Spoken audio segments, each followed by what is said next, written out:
जय हिंद दोस्तों, मैं हूं शुभम। और दोस्तों आज की इस वीडियो में आप सबको बताऊंगा कि आप कैसे 80% मार्क्स पा सकते हैं अपने सेमेस्टर एग्जाम में।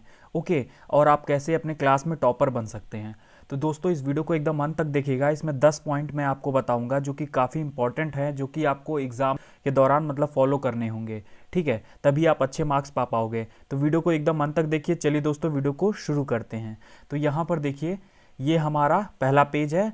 यहाँ पे मैंने हेडिंग डाल दी है मोस्ट इंपॉर्टेंट 10 पॉइंट्स। ठीक है, उसके बाद से ये देखिए मेरा फर्स्ट पॉइंट है कि ऑलवेज यूज ब्लैक और blue sketch pen to make heading of answer. मतलब अगर आपको आंसर लिखना है तो आपको ये जो आपको स्क्रीन पे दिख रहे हैं ब्लैक या ब्लू कोई भी एक ले जाना है आपको। तो आप इसे 2 रख सकते हो। और आप लोग जो भी हेडिंग डालते हो ना, आंसर की हेडिंग डालते हो या फिर आंसर नंबर लिखते हो, वो आपको इन्हीं से लिखना है। ठीक है, ये जो आपके स्केच पेन होते हैं ब्लू ब्लैक वाले, इन्हीं में से किसी से भी आप लिख सकते हो। तो ये था आपका पहला पॉइंट। ठीक है, ये आपको ध्यान में रखना है, बहुत ही इंपॉर्टेंट पॉइंट है। सो गाइज यहाँ पे हमारा दूसरा पॉइंट है try to write clean and clear with simple words. यानी जो भी आप आंसर लिख रहे हो आपको क्लीन एंड क्लियर लिखना है और सिंपल वर्ड्स में लिखना है। जैसे कि यहाँ पे आप लोग देख सकते हो स्क्रीन पे। गाइज अगर आपकी राइटिंग सही नहीं है तो आप थोड़ा दूर दूर लिखिए। ठीक है, आपकी राइटिंग साफ दिखेगी। तो इस चीज़ का आप लोग ट्राई कीजिएगा। अगर आपकी राइटिंग नहीं सही है तो आप लोग थोड़ा दूर दूर लिखिएगा। कॉपी तो यार काफ़ी ज़्यादा होती है, पेजेस ज़्यादा होते हैं, तो यार भरने में वैसे भी आपको कॉपी भरनी है पूरी, तो आपको दूर दूर ही लिखना चाहिए। ठीक है, इससे ज़्यादा मतलब आप जगह भी कंज्यूम कर पाओगे और लिख भी पाओगे अच्छे से, वो साफ दिखेगा भी। ओके, सो गाइज यहाँ पे चलिए अगले पॉइंट पे बढ़ते हैं। सो गाइज यहाँ पे हमारा अगला पॉइंट है try to make minimum one figure in every answer because our mind understand figure better than our handwriting and use flow charts also। मतलब यहाँ पे गाइज आपको हर आंसर में लगभग एक फिगर जरूर से जरूर बनाना है। ठीक है, क्योंकि आपका जो दिमाग है वो पिक्चर को ज़्यादा अच्छे तरीके से समझ पाता है। सो गाइज जैसा कि मैं यहाँ पे आपको दिखा रहा हूँ, कुछ इस तरह से आप फिगर बना सकते हो अगर आपको कोई चीज़ समझानी हो। ठीक है, तो इस तरह का आप जरूर से जरूर अपने एग्जाम में जरूर कीजिए, क्योंकि ये आपके मार्क्स को मतलब ये समझ लीजिए कि अगर आप ये बना दोगे ना तो आपको अच्छे खासे मार्क्स, जैसे मान लीजिए कोई नंबर 7 नंबर का कोई मतलब क्वेश्चन है, ठीक है, तो उसमें डेफिनेटली आपको 5 नंबर से प्लस ही मिलेगा। ठीक है, अगर आप फिगर मतलब बना के और एक्सप्लेन भी कर देते हो। यहाँ पे अगले पॉइंट की बात करते हैं। तो यहाँ पे हमारा नेक्स्ट पॉइंट है underline all the important points in every answer by sketch pen. अब स्केच पेन मतलब जो मैंने अभी पीछे पेन दिखाया उस वाले पेन से, उससे आपको अंडरलाइन करना है। ठीक है, जो भी इंपॉर्टेंट पॉइंट्स है, जो भी आंसर लिख रहे हो ना, उसको आपको अंडरलाइन करना है। देखो यहाँ पे लिखा क्या है कि it will make you a unique student in I of examiner. यानी आप एग्जामिनर की नज़रों में ये आपको एक यूनिक स्टूडेंट बनाता है अगर आप ऐसे मार्किंग करते हो, क्योंकि सब लोग ऐसा करते नहीं है। आप ऐसा करोगे तो यूनिक दिखोगे ना। और यहाँ पे never use highlighter in exam copy, it is not allowed. So guys यहाँ पे आपको अंडरलाइन करना है, ना कि कभी भी आपको हाइलाइटर यूज़ करना है एग्जाम में। तो ये आपको पता होगा, और नहीं पता है तो याद कर लो कि मतलब हाइलाइटर आप एग्जाम में नहीं यूज़ कर सकते सेमेस्टर एग्जाम में। ठीक है, स्कैनिंग के दौरान दिक्कत होती है इससे। और गाइज यहाँ पे आप लोग देख सकते हो इस तरह से आपको अंडरलाइन कर सकते हो अपना। यहाँ पे देखिए मैंने फिगर में आपको दिखा के समझा दिया है। इसके अलावा गाइज यहाँ पे नेक्स्ट पॉइंट की बात करते हैं। सो गाइज यहाँ पे हमारा अगला पॉइंट है always right full copy. Every long answer must contain at least 3 pages and every short answer must contain at least 3 to 5 lines in a page. Okay, don't left any answer. So guys अब मैं इसे आपको बताऊं तो simply आपको कोई भी paper हो आपका, ट्राई टू फुल कॉपी। ठीक है, मतलब पूरा आपको कॉपी भरना ही है किसी भी हाल में। ठीक है, इसके अलावा गाइज अगर आप 80% मार्क्स लाना चाहते हो तो ये बहुत ही ज़्यादा असरदार तरीका है। आप कुछ भी लिखो यार, बस रिलेवेंट लिखो और कॉपी भर के आओ। ओके, ये बोला जाता है, ये हमारे टीचर्स भी कहते हैं हमको। और गाइज ये मेरा भी एक्सपीरियंस है। मेरे दोस्त जितने भी हैं जो भी अच्छे मार्क्स पाते हैं अपने क्लास में, टॉप करते हैं, हम लोग के टॉप 10 का एक ग्रुप है हम लोग का, तो वो लोग सभी लोगों से मैंने राय लेकर ही ये चीज़ें 10 पॉइंट में आपको बता रहा हूँ, जो हम लोग कॉमन चीज़ें अप्लाई करते हैं अपने एग्जाम की कॉपियों में। सो गाइज यहाँ पे जैसा कि मैंने आपको बताया कि आपको जो लॉन्ग आंसर लिखना है वो 3 पेजेस से कम नहीं लिखना है, 3 पेज से ज़्यादा आप लिख सकते हो। और यहाँ पे इसीलिए मैंने आपको बताया था कि फिगर बनाइए, तो फिगर से आपका जो पेजेस है ना ज़्यादा कंज्यूम होता है। बड़ा बड़ा फिगर बनाइए, साफ साफ दिखे। ठीक है, ताकि बंदे को थ्योरी पढ़ने की ज़रूरत ना पड़े। अगर मान लो आप कहीं थ्योरी पे मिस्टेक भी किए हो तो वो मतलब वो फिगर ही देख के समझ जाए। मगर हाँ, एक चीज़ याद रखना आप लोग, फिगर क्लीन बनाना, सही बनाना। अगर फिगर आप गलत बनाओगे तो अगला थ्योरी नहीं पड़ेगा और आपका मतलब काट के चला जाएगा। ठीक है, तो ये मतलब ये आप ध्यान रखिएगा, फिगर आपको ध्यान से मतलब अगर सही याद हो तभी बनाइए, और नहीं तो फिर आप थ्योरी पे ही फोकस कीजिए। ओके, और बाकी मैंने आपको शॉर्ट आंसर बता दिया। शॉर्ट आंसर का मतलब एक लाइन या 1.5 लाइन नहीं होती है गाइस। आपको जहां तक हो सके पहले शॉर्ट आंसर जो आप लिखते हो उसको आपको 3 से 4 लाइन में लिखना है और एकदम एक्यूरेट लिखना है। ठीक है, क्योंकि जब भी एग्जामिनर पढ़ता है शुरू के जो वर्ड होते हैं ना एकदम एक्यूरेट होने चाहिए, जो मतलब उस आंसर के लिए परफेक्टली बनाए गए हों एकदम आंसर। तो वो वाले जब वर्ड आप यूज़ करते हो शॉर्ट आंसर में, तो एग्जामिनर जब वो वर्ड शुरुआत में ही पढ़ लेता है ना, तो आपको तुरंत 2 मार्क्स या 1 मार्क्स जितने का भी होगा वो आपको देकर नंबर चला आगे बढ़ जाएगा। ठीक है, तो इस तरह से आप कर सकते हो। बाकी यहाँ पे आपको एक भी आंसर छोड़ना नहीं है। ठीक है, 50% मार्क्स आपको मिल जाएंगे अगर आप क्वेश्चन सिर्फ अटेम्प्ट करते हो और उसके बारे में लिखते हो उससे रिलेवेंट। ठीक है, तो इस बात का याद रखिएगा आप लोग।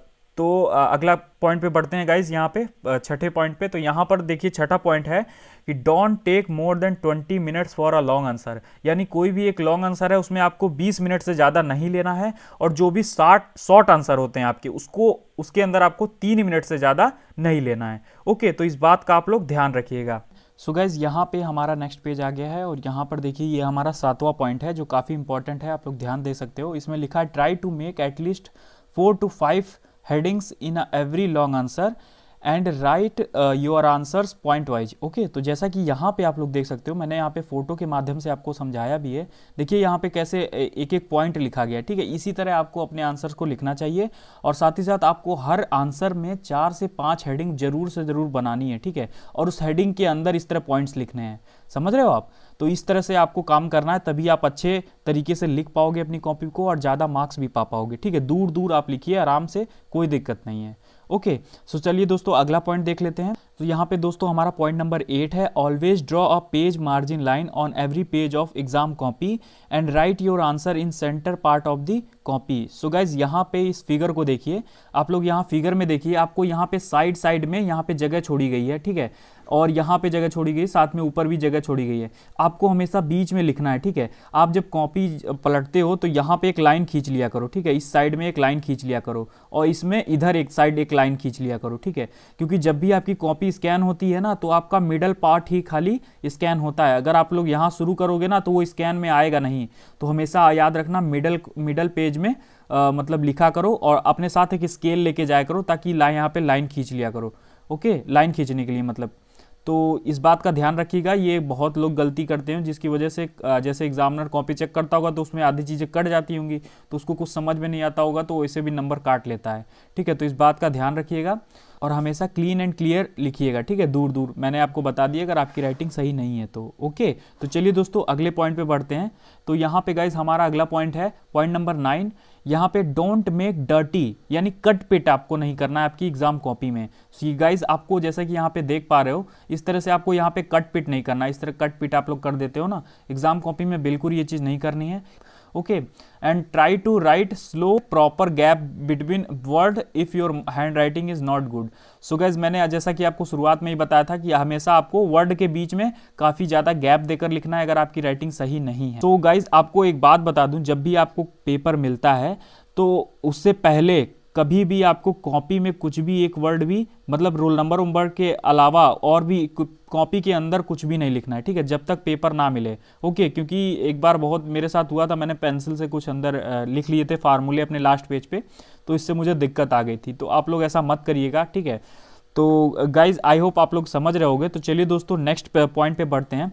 सो गाइज यहाँ पे हमारा 10वां पॉइंट है, always carry hand watch along with you, it is very important for an idea of exam timing. ठीक है, तो हमेशा अपने साथ आपको वॉच लेकर जाना है। तो ये जो था काफ़ी इंपॉर्टेंट पॉइंट है, बहुत लोग इसे नेग्लेक्ट करते हो।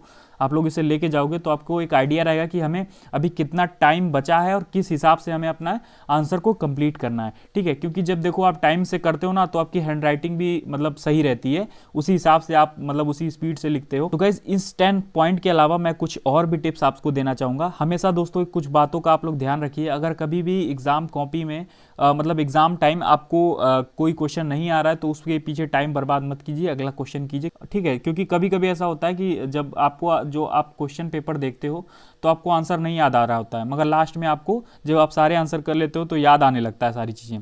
तो आप लोग इस बात का ध्यान रखिएगा। तो हमेशा सबसे पहले उन्हीं क्वेश्चन को अटेंड कीजिए और जिसका मतलब आपको आंसर पता हो सही से। ओके, और गाइज एक बात का और याद रखिएगा, ट्राई कीजिए कि जो भी आपके लॉन्ग आंसर होते हैं लॉन्ग आंसर से ही शुरुआत कीजिए। ठीक है, हालांकि ये आप लोग करते भी होंगे बहुत से लोग। ठीक है, जो भी शॉर्ट करते हैं मैं उनके लिए बता रहा हूँ कि हमेशा आपको लॉन्ग आंसर से शुरुआत करनी चाहिए, सेक्शन सी या सेक्शन बी से। ठीक है, सेक्शन ए आपको नहीं उठाना चाहिए जो आपका शॉर्ट आंसर वाला होता है।